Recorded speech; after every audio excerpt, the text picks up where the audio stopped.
էշին ինչքան ուզում է պրոֆեսիոնալ ներկես, դրանից զեբր չի դառնում։ Մարդու քաղաքացու փորձառու Հզոր պատասխան է։ Հիմա գալով ձեր հարցի տեխնիկական մասին, հայերի ամենասիրած բանը հետեւյալն է, երբ որ հարցը հասնում է լուծումներ տալու այդ կետին, որ ասենք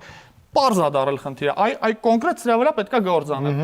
Ասում են, դե եկեք մի քիչ գլոբալ նայենք, կյանքը այդպես պրիմիտիվ չի, էլի, աշխարհ քաղաքական բաներ կա, դե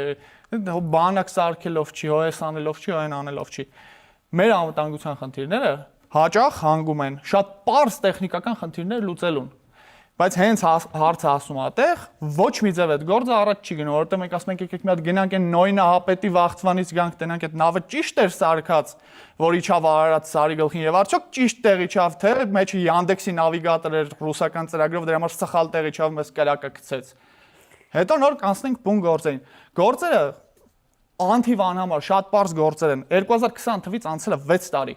Հայաստանի պահպանվող սահմանի ամբողջ երկայնքով հնարավոր էր ամեն կիլոմետրի հաշվով 3 հատ նորմալ պրոֆեսիոնալ դիպուկահար կրթել։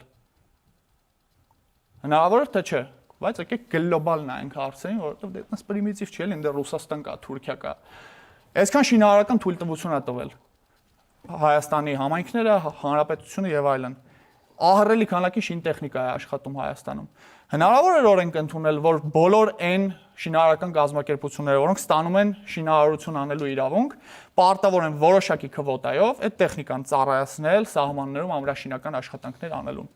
Հնարավոր է։ Ու հազար ու մի այսպիսի հնարավորություններ կա, բայց Հայաստանում գործող այս աբսուրդի թատրոնի պայմաններում այդ բոլոր պարզ հասկանալի գործերը պրավալ են գնալու, այդ բոլոր գործերը